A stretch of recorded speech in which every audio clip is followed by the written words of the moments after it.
in the audience tonight, legendary record executive, Mr. Clive Davis. My voice is gone. What? You start the show tonight. No talking back. I'm your mother.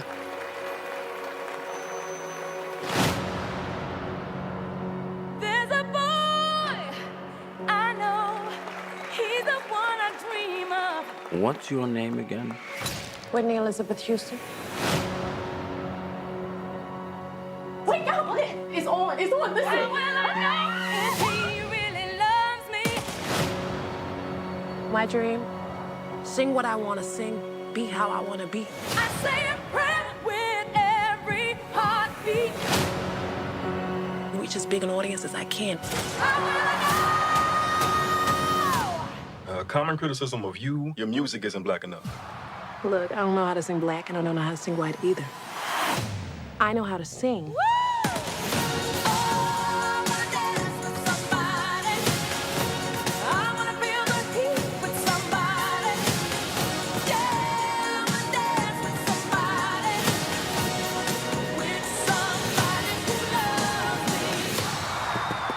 I might have just heard the greatest voice of her generation.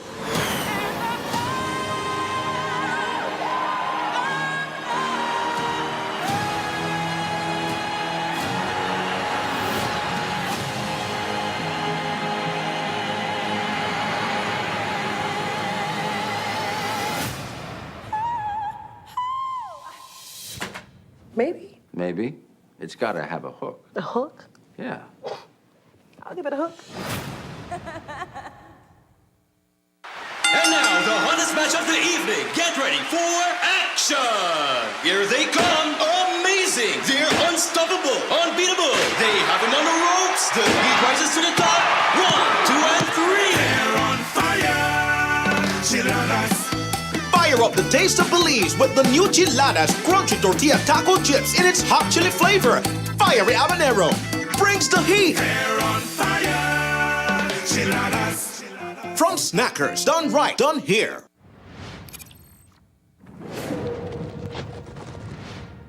I wanted to show them something that wasn't an illusion.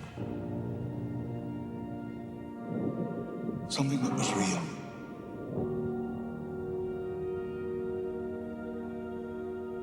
Something that they could see and touch. Humans and dinosaurs can't coexist. We created an ecological disaster. Ellie Sattler. Alan Grant. You didn't come out all this way just to catch up now, did you? You coming or what?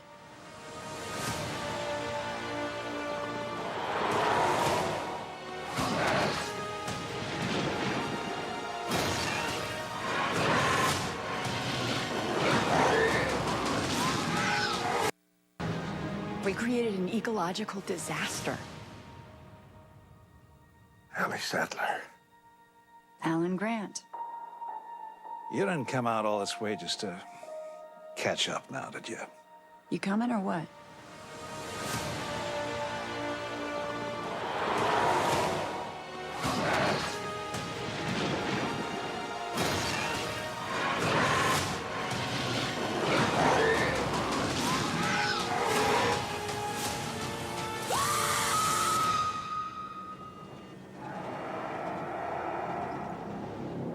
That's another plane, right? Not exactly.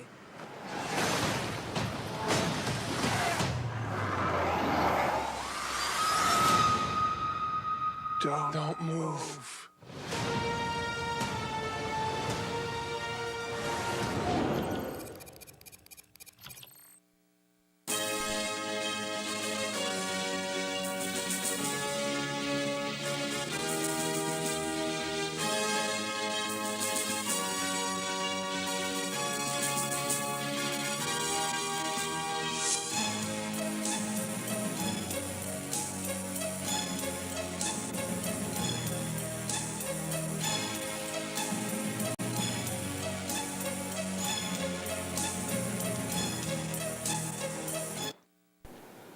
Good evening. With your news, also simulcast on Feast FM 106.7. I am Joanna Rodriguez.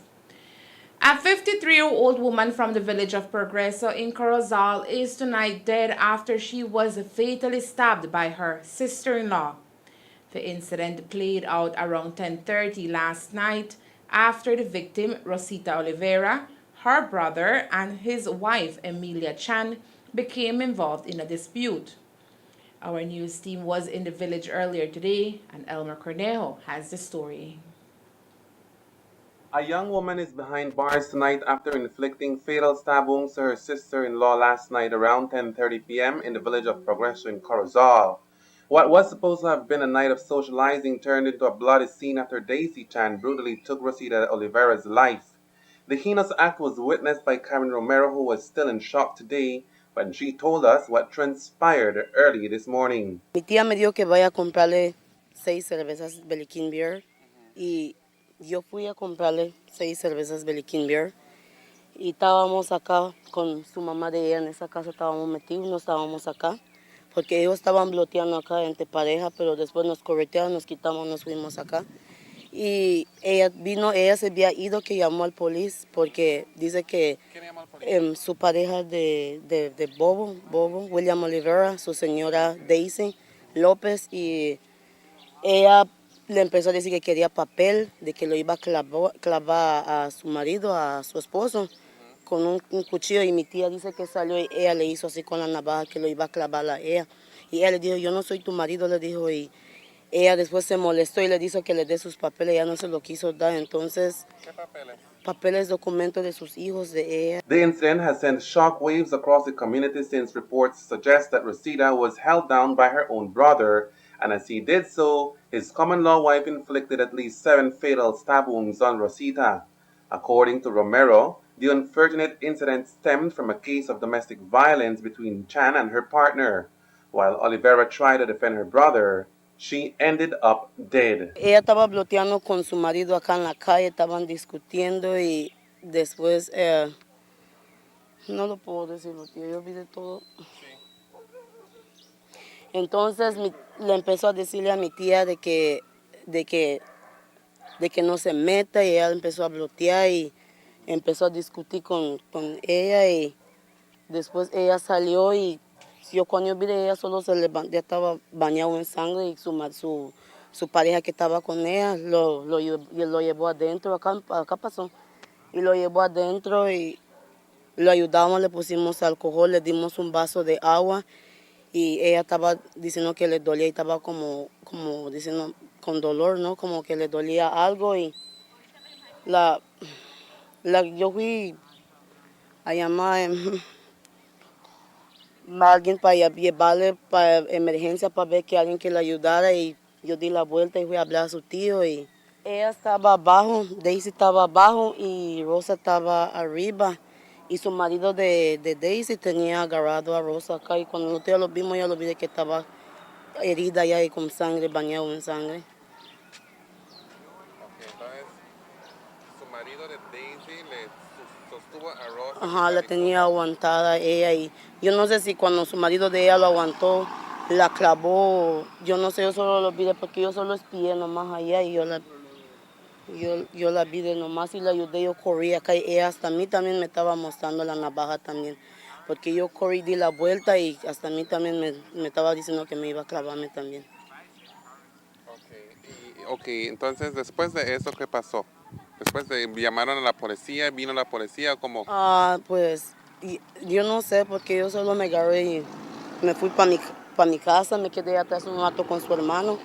Ya después, como la 1, me fui para mi casa, y ya no sé nada más qué pasó. Ya no sé si la llevaron a ella o qué más pasó, no sé.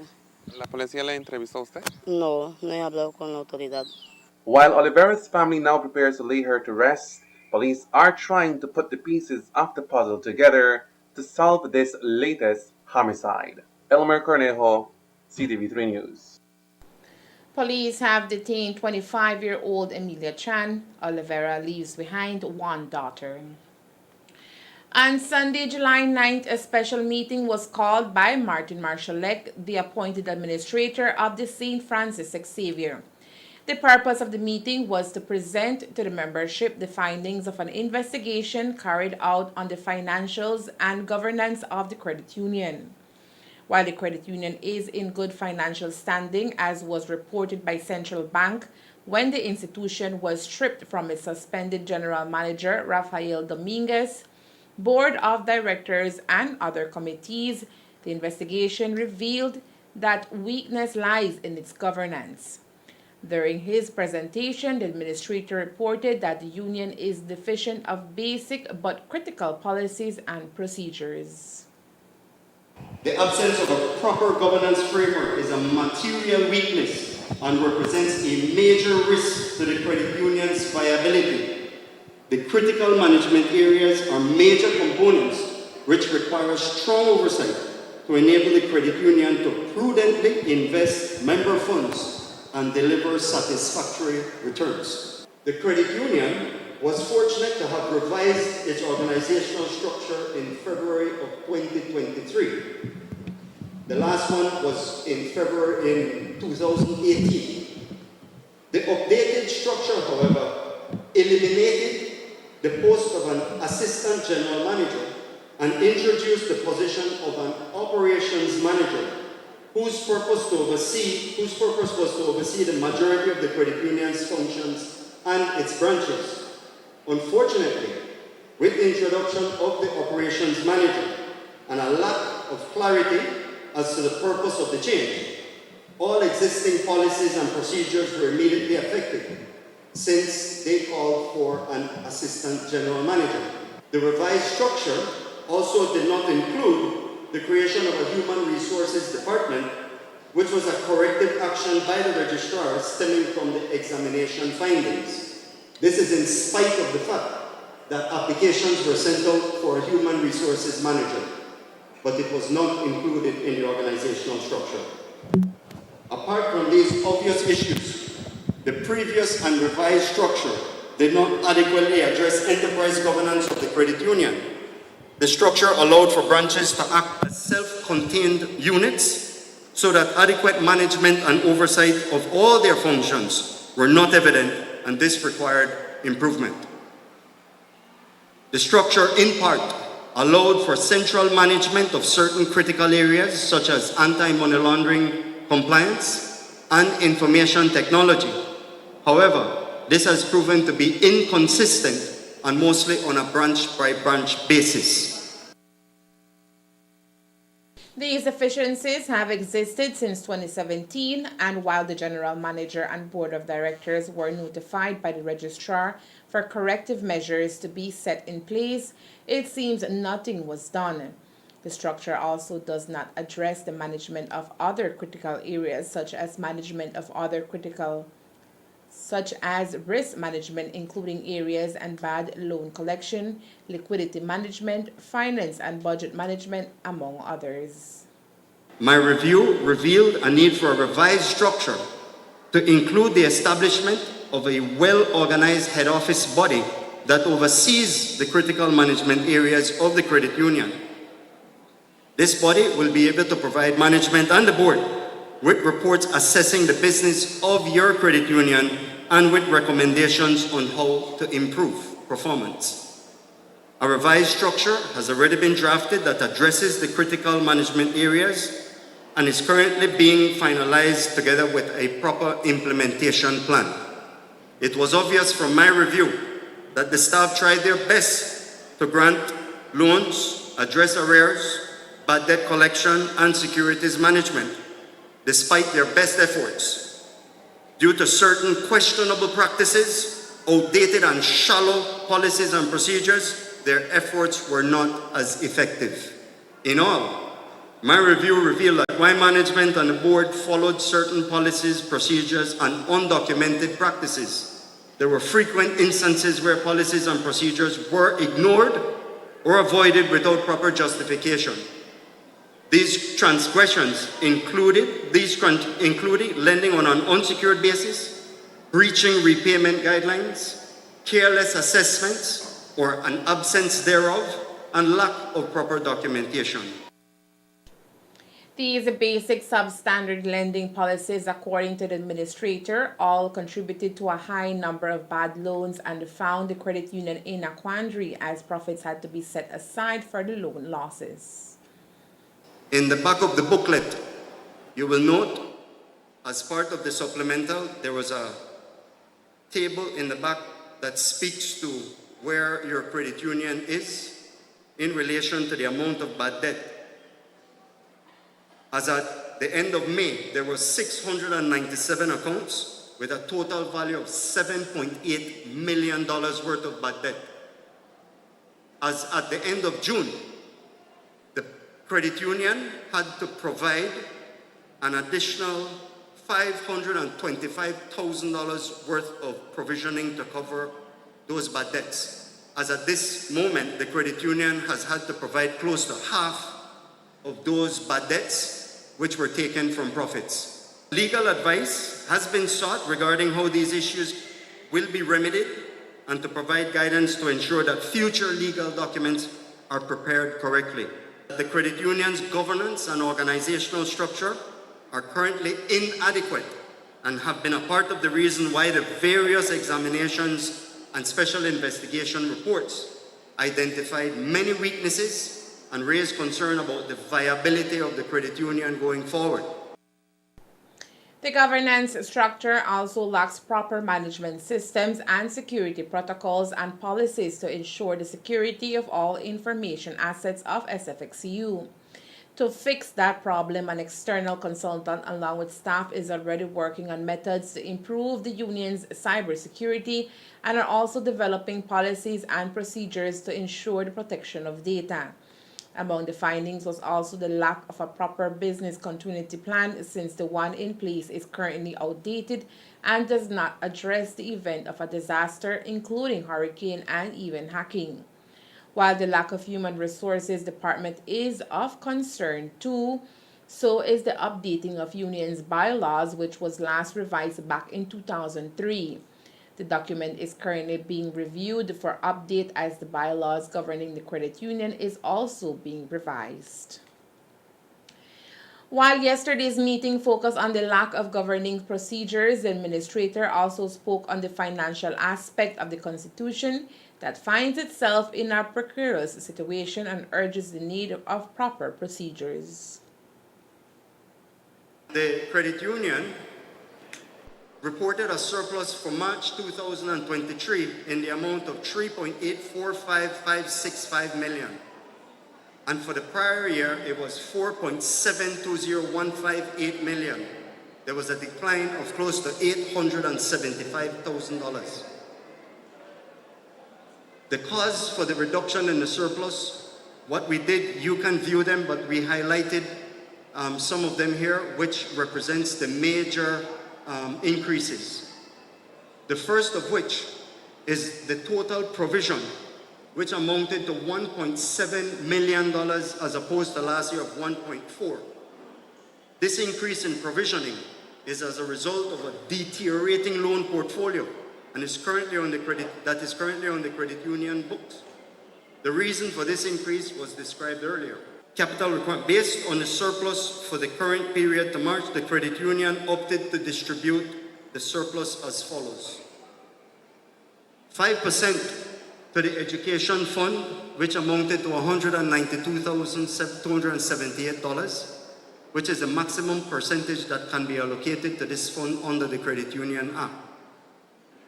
The credit union also allocated 14.7% to the statutory reserve, which amounted to $565,298.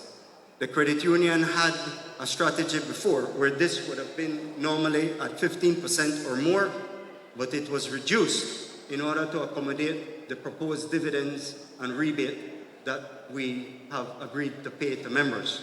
In the last 2 years, your credit union wrote back to provision $3.1 million worth of bad debt. Those are funds that you are not collecting dividends on, that you're not collecting interest on, and if it continues without proper management because of the issues which were identified, we provided another $500,000 in 3 months. You are now at close to $4 million worth of provisionings.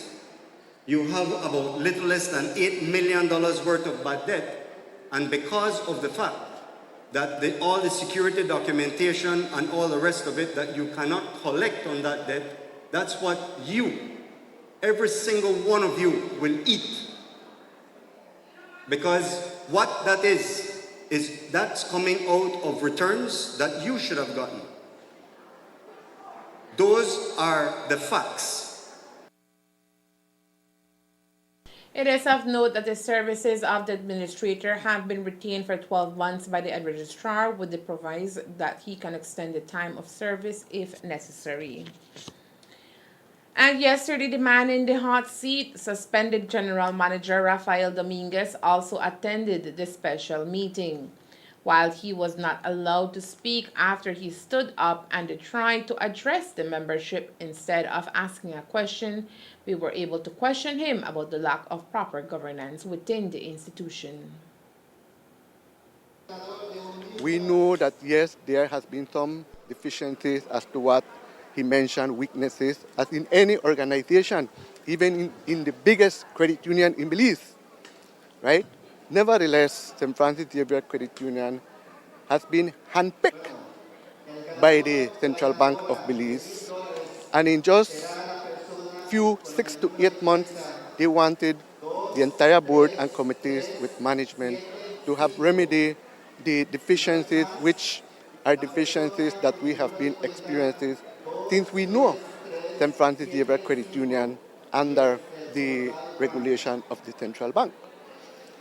So, from what I gathered today and from the question from the floor, that the administrator will be at the St. Francis for 1 year, 12 months, accordingly to his contract, and possibility of extending his contract as finding it fit from the registrar.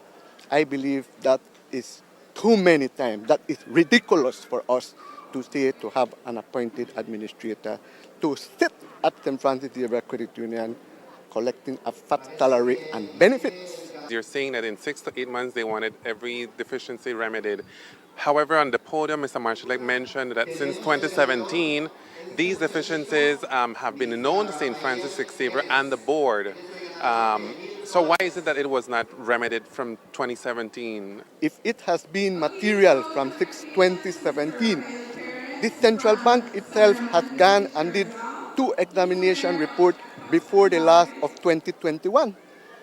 And why since then the Central Bank did not had came into action and said, St. Francis, hey, I need to place an administrator. It is until after our last annual general meeting that we outscore with the membership that elected a new board and committee members that the Central Bank find it very interested to appoint an administrator now to come and say, oh, from 2017 they are wrongdoing, they are deficiency, material weaknesses, and a lot of other things that they are citing. According to Dominguez, last year he and the board tried to review the recommendations made by the registrar and implement them, but they were handicapped by a number of supervisions carried out by the same people sent to the institution by the registrar. It's not that we are not prepared.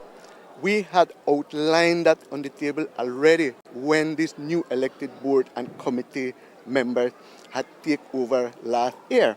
We had this only because it was a matter of trying to find what would have been the priority as we were going to channeling all these things, but we were handicapped. We were tied up with so many examinations even from the first day that we returned to office in June of 2022 when the Central Bank had sent a group of examiners and had placed us under enhanced supervision. We were unable to have done much. But all those things were something that was coming. We have it on the table. So it's nothing new that the administrator is going to do. It's something that we had it in mind. It's something that the credit union does. They have it. We have it in black and white, and we only a matter of executing, but on a matter of time. And what about your thoughts or your comments in relation to the bylaws of the credit union? It hasn't been touched since 2003. 20 years later, in 2023, these are outdated laws. And where is SFXCU in relation to revisiting that bylaw?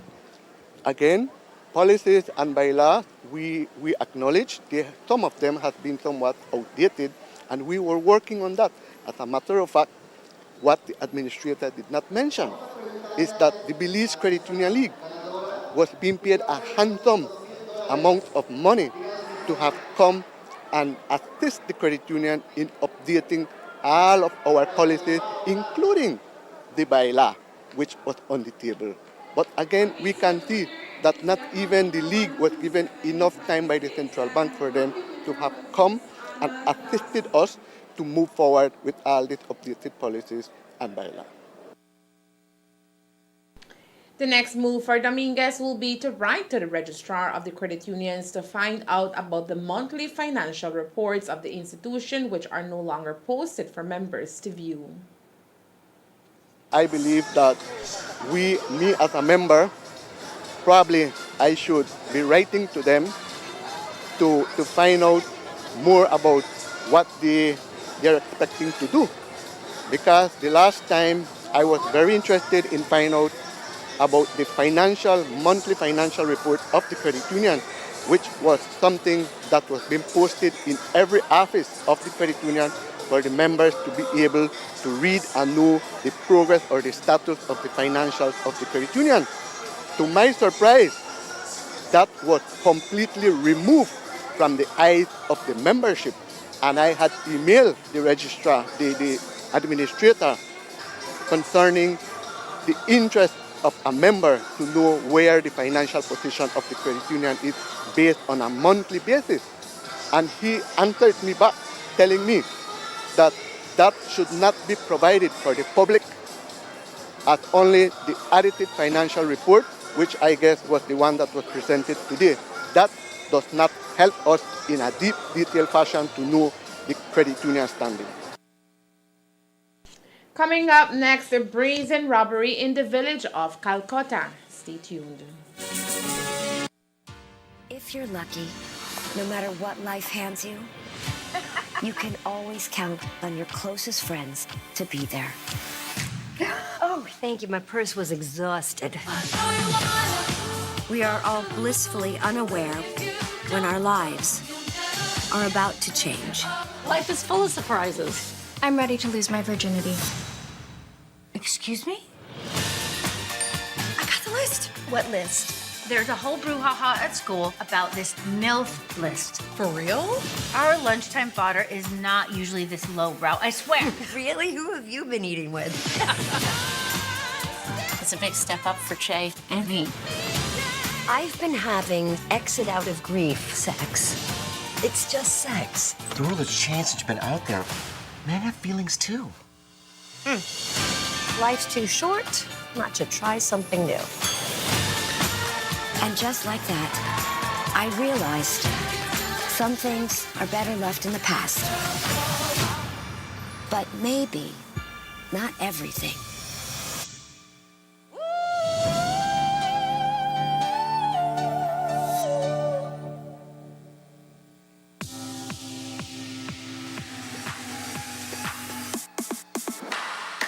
Sign up for Smart Share Plan and save big. Whether you're a small entrepreneur starting up your business, a student on a limited budget, or a family trying to save, this is the plan for you. With unlimited SMS, calls, and data, we help you save. Get up to 5 lines for as low as $30 per line monthly, only with Smart. Sign up today at any Smart showroom or sales manager countrywide. So get your business going, share more memories with friends, and be ready for the day with Smart. A brazen robbery was reported yesterday around 3:14 p.m. in Calcutta village, Corozal. According to the shop owner's son, he was visiting his mother when 2 assailants barged into the store. The robbers escaped the scene shortly with $400 in cash. The entire ordeal was captured on surveillance camera. According to 18-year-old Ricky Wu, one of the criminals was of a dark complexion, about 5 feet 6 inches in height, medium built, and was wearing a black bandana around his face, a plain black shirt with sweater and long pants. The second individual also had his face covered and was brandishing a kitchen knife. After demanding money, one of the robbers bent over the counter and took some money from the cash drawer. Both individuals then quickly exited the store. Here is what police know about the robbery so far.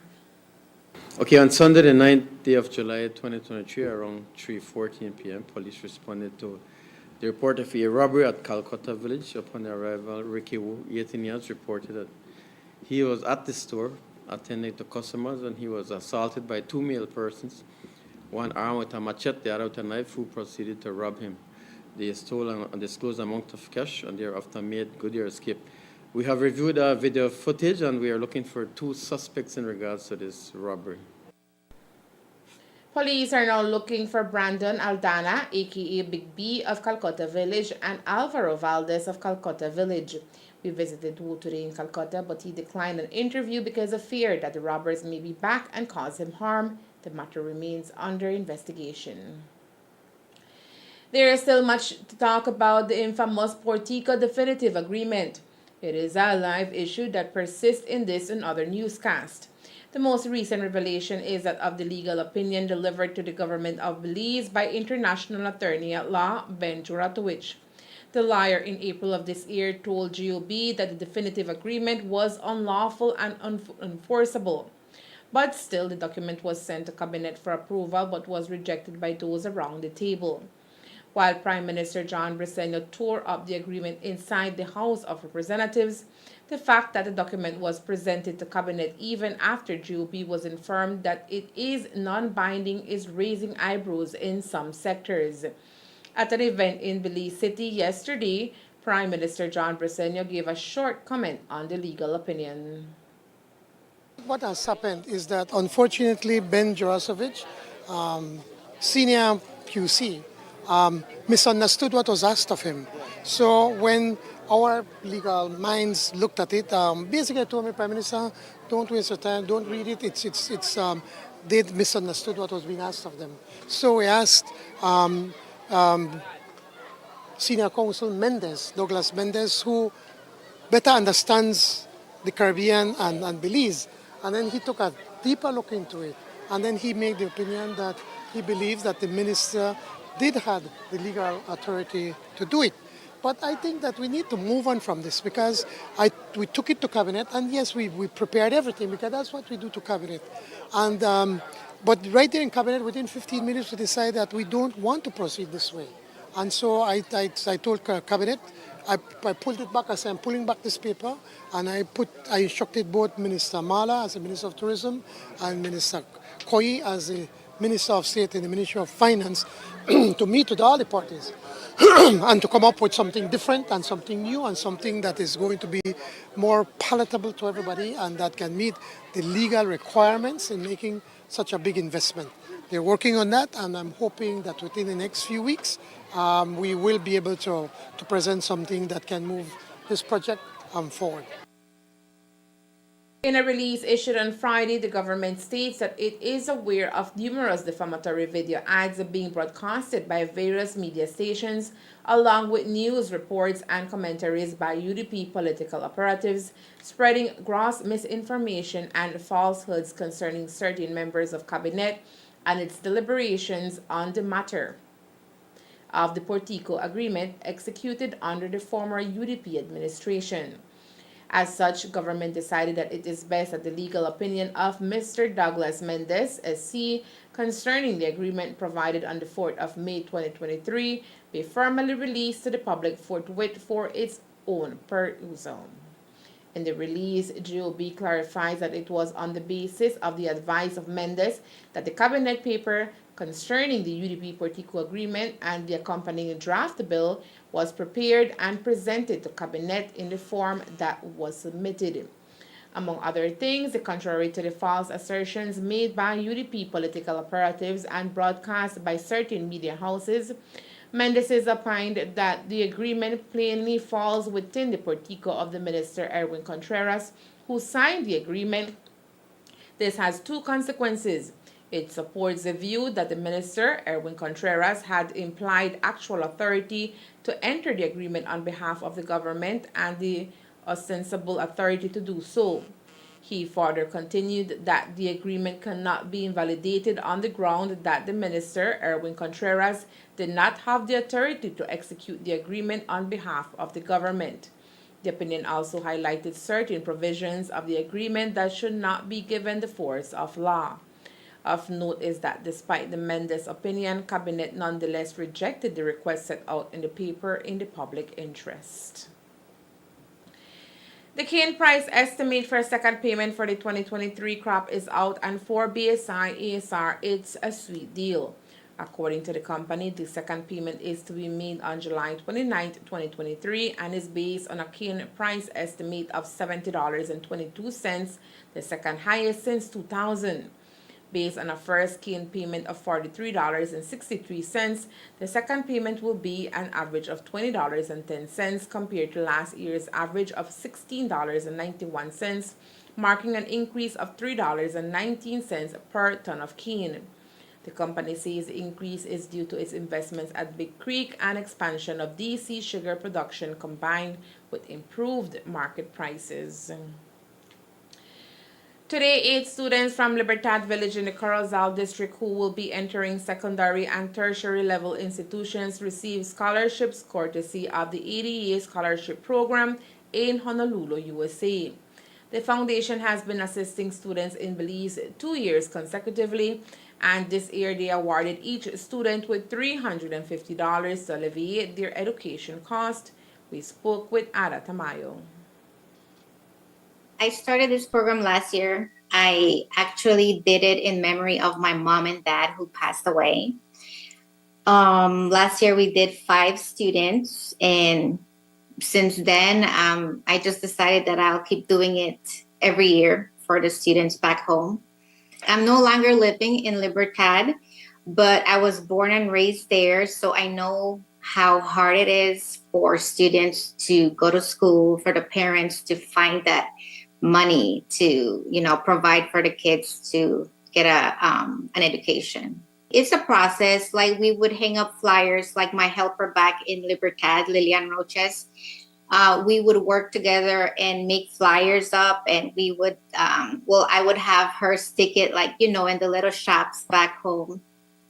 And I would also post it on Facebook or Instagram, social media, to get it around and for the students to be able to take a look at it.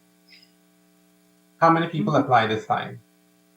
This time we had 16 participants. I was a little bit nervous because I didn't have many in the beginning, but then I opened it up to 6 farmers and I started getting more. And I also I just started getting a whole bunch of them. I was surprised.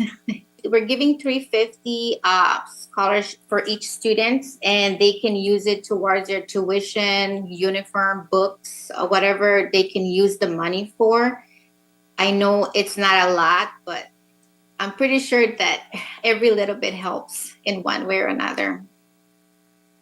Tamayo says that education is important for her, and that is why she implemented the program so that students can have an opportunity at a brighter future. Like you said, there's people that don't believe in education, but education it's very important.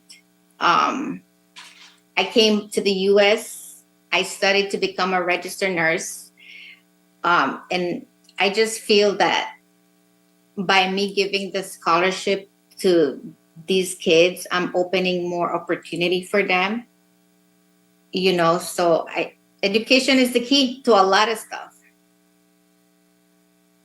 The program seeks to assist more students next year. And that's the news. We invite you to join us for another newscast on Tuesday, July 11th here on CTV3 and Fiesta FM 106.7. Remember that to read a text version of the news, you can visit our website at ctv3belizenews.com. You can also log on to our Facebook page for current stories at facebook.com/CTV3BelizeNews or our YouTube channel at CTV3 News BZ. Remember to wash your hands and remain safe. From all of us here at CTV3 News, thank you for watching and listening. Good night.